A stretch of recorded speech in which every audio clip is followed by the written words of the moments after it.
সকাল সকাল ঘুম থেকে উঠে শরীরটাকে একটু আড়মোড়া দিয়ে ঘুম ভাঙানোর পর বানর ছানাটি রওনা দিল তার মায়ের কাছে।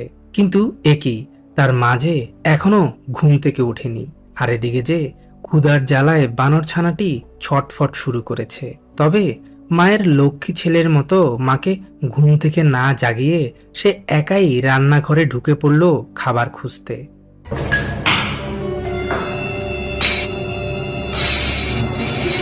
এই যা, এ কি হলো? আজকে তোমার একটাও মাটিতে পড়বে না।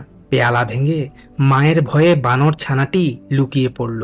এদিকে শব্দ শুনে তার মা দৌড়ে এসে মেঝেতে ভাঙা পেয়ালাটি দেখতে পেয়ে বেশ অবাক হয়। কিন্তু আশেপাশে বেশ কিছুক্ষণ খোঁজাখুঁজির পরও সে কাউকে দেখতে পেল না। মাকে দেখে মার খাওয়ার ভয়ে বানর ছানাটি কিছুক্ষণ এই রুমে তো কিছুক্ষণ অন্য রুমে গিয়ে লুকিয়ে পড়ছে। আবার মানুষের মতো মাথায় হাত দিয়ে দুশ্চিন্তায়ও মগ্ন হয়ে পড়েছে সে। এদিকে তার মা ভাঙা পেয়ালাটি মেঝে হতে পরিষ্কার করে আবারও ঘুমিয়ে পড়েছে। কিন্তু বানর ছানাটির যে অসম্ভব রকমের ক্ষুধা পেয়েছে, যার কারণে সে উপায়ন্তর না পেয়ে তার ছোট্ট ঠেলাগাড়িটি নিয়ে বেরিয়ে পড়ল। বিশাল এক লম্বা রাস্তা পাড়ি দিয়ে শেষমেশ সে বাজারে এসে পৌঁছালো। কিন্তু তার কাছে যে টাকা নেই, যার কারণে সে যেখানেই যাচ্ছে দোকানদারিরা তাকে বারবার তাড়িয়ে দিচ্ছে। কিছুক্ষণ এই দোকানে তো কিছুক্ষণ অন্য দোকানে গিয়ে খাবারের জন্য অনেক আকুতি মিনতি করার পরও শেষমেশ বানর ছানাটির কপালে কিছুই জুটল না। যার কারণে অনেকটা মন খারাপ করে সে আবারও তার ছোট্ট ঠেলাগাড়িটি নিয়ে রওনা দিল। হাঁটতে হাঁটতে বাজারের পাশে থাকা এই ময়লার স্তূপে এসেও সে বেশ কিছুক্ষণ ধরে খাবার খুঁজল। কিন্তু হতভাগা বানর ছানাটি কিছুই জোগাড় করতে পারল না। অবশেষে অনেকটা ক্লান্ত হয়ে গাড়ির উপর শুয়ে মাথায় হাত দিয়ে বানর ছানাটি আবারও দুশ্চিন্তায় মগ্ন হয়ে পড়েছে।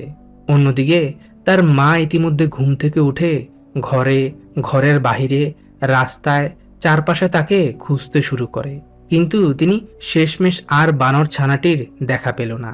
এদিকে বেশ কিছুক্ষণ ধরে চিন্তা ভাবনা করার পর বানর ছানাটি বুঝতে পারে যে এমনটা করলে সে কখনোই তার জন্য খাবার জোগাতে পারবে না।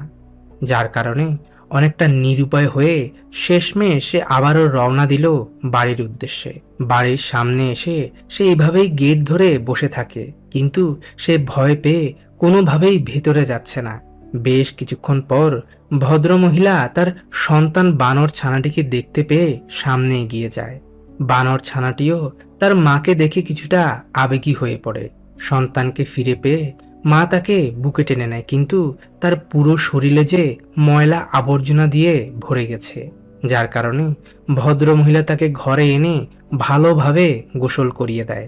গোসল শেষে তিনি যখন বানর ছানাটিকে খেতে দেয় তখন সে অনেকটা পাগলের মতো দুহাতে খেতে শুরু করে।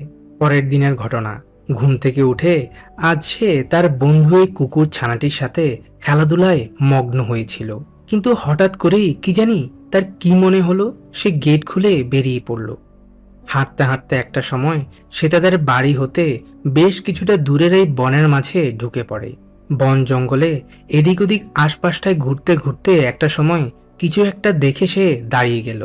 সামনে যেতেই বানর ছানাটি দেখতে পায় গাছের নিচে একটি বাসার মাঝে ধবধবে সাদা রঙের 3টি ডিম।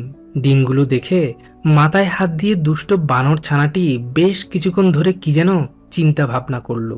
আবার ডিমগুলো হাতে নিয়ে কিছুক্ষণ পর্যবেক্ষণও করলো সে। হয়তোবা আশেপাশে বসবাস করা কারো পোষা হাঁস বনের মাঝে এসে ডিম পেড়ে গিয়েছিল। আর যা চোখে পড়েছে দুষ্টু এই বানর ছানাটির। পর্যবেক্ষণ শেষে এসে ডিমগুলো রেখে আশেপাশে কি যেন খুঁজতে লাগলো। বেশ কিছুক্ষণ খোঁজাখুঁজির পর বানর ছানাটি একটি পলিথিন কুড়িয়ে পেয়ে আবারও দৌড়ে ফিরে আসলো সেই গাছের নিচে।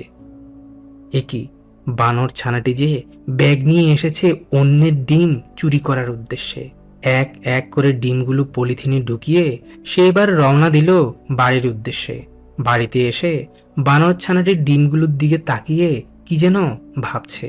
মূলত দিন কয়েক আগেই সে তার বান্ধবী এই মুরগিটির কাছ থেকে একটি ডিম চুরি করেছিল, যার কারণে ডিমগুলো খাওয়ার উদ্দেশ্যে আনলেও সে আর ডিমগুলো খায়নি।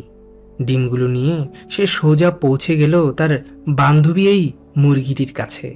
ডিমগুলোর দায়িত্ব তার বান্ধবীকে দিয়ে তারা কি যেন আলোচনাও করলো বেশ কিছুক্ষণ ধরে। এরপর ভালোবেসে বান্ধবীকে চুমু খেয়ে বেরিয়ে পড়ল সে। তবে প্রতিদিন সে ডিমগুলোর খোঁজ খবর নিতে আসতো মুরগিটির কাছে। দীর্ঘ প্রায় 25 থেকে 30 দিন মুরগিটির ডিমগুলোতে তা দেওয়ার পর ডিমগুলো ফুটে বেশ কয়েকটি হাঁসের ছানার জন্ম হয়, যা দেখে বানর ছানাটির সাথে সাথে মুরগিটিও বেশ খুশি। তবে দুষ্ট বানর ছানাটি তার বান্ধবী এই মুরগিটিকে ভুলিয়ে ভালিয়ে খাবারের লোভ দেখিয়ে হাঁসের ছানাগুলোকে তার সাথে করেই নিয়ে আসে। এরপর থেকে সে নিজেই হাঁসের ছানাগুলোর দেখভাল শুরু করে। তার বাবা তার নতুন বন্ধু এই হাঁসের ছানাগুলোর জন্য একটি ঘরও তৈরি করে দিয়েছে। সারাদিন তাদের সাথে দুষ্টুমি ফাজলামি আর খেলাধুলা নিয়ে মেতে থাকে সে। এতে যদিও বা হাঁসের ছানাগুলো বেশ বিরক্ত হয়, তবে এখন আর কী বা করার আছে।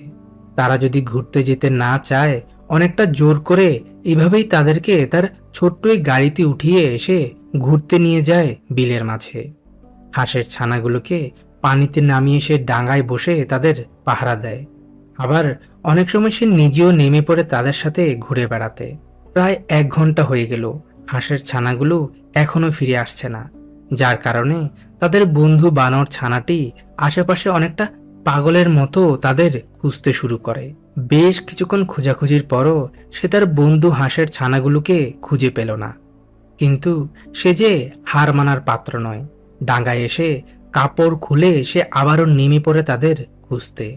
দীর্ঘ প্রায় 1 ঘন্টার অক্লান্ত পরিশ্রমের পর শেষমেশ বানর ছানাটি তার বন্ধুদের খুঁজে পেয়েছে। এরপর সে তাদের লাঠির ভয় দেখিয়ে ডাঙায় উঠিয়ে আনে। বন্ধুদের খুঁজে পেয়ে কাপড় পরে নিয়ে সে আবারও তাদের নিয়ে রওনা দিল বাড়ির উদ্দেশ্যে। আজ আবার নবাবজাদার ইচ্ছে হয়েছে মাছ শিকারে যাবে, যার কারণে ঘরের আঙিনায় মাটি খুঁড়ে বেশ কিছু কেঁচো সংগ্রহ করে নিল সে। তবে সে একা যাবে না, তার সাথে অনেকটা জোরপূর্বক হাঁসের ছানাগুলোকেও নিয়ে যাবে সে। যা বুঝতে পেরে একজন তো পালিয়েছে, বেচারা এই দুজন পালাতে না পেরে ইচ্ছা না থাকা সত্ত্বেও বানর ছানাটির সাথে মাছ শিকারে যেতে হচ্ছে তাদের। পুকুর পাড়ে পৌঁছাতেই প্রথমে বানর ছানাটি বড়শি ফেলল পানিতে।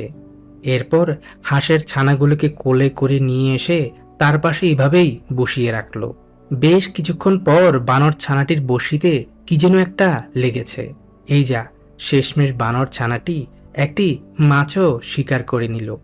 মাছ শিকার শেষে সে আবারও তার বন্ধু এই হাঁসের ছানাগুলোকে নিয়ে রওনা দিল বাড়ি ফেরার উদ্দেশ্যে। দুষ্টু মিষ্টি এই বানর ছানাটির প্রথম পর্বটি দেখে না থাকলে এখনই দেখে আসুন। আর পরবর্তী পর্ব দেখতে চাইলে আমাদেরকে কমেন্টে অবশ্যই জানাবেন। ধন্যবাদ।